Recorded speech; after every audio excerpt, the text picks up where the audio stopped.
Before starting the video, for those who haven't subscribed, it would be nice to subscribe first so this channel can grow. We offer a 100% free guided course for the speaking part on our website. Don't forget to enroll and receive hundreds of free materials. The link is provided in the description.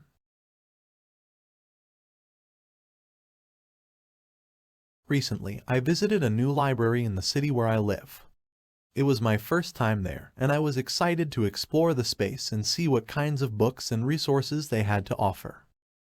However, when I arrived, I quickly realized that there was a lot of noise in the library.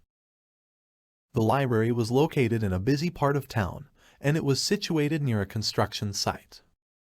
The construction workers were using loud machinery and tools, and the noise was carrying into the library, making it difficult to concentrate. Additionally, there were several children in the library who were playing and talking loudly, further contributing to the noise level.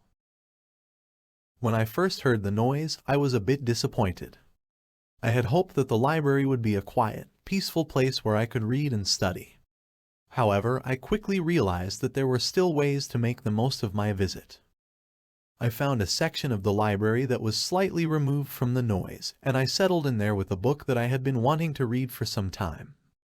I also put on some noise-canceling headphones to block out the construction noise and help me focus. Despite the noise, I still enjoyed my visit to the library. I was able to discover some new books and resources, and I felt proud of myself for finding a way to make the most of a less-than-ideal situation.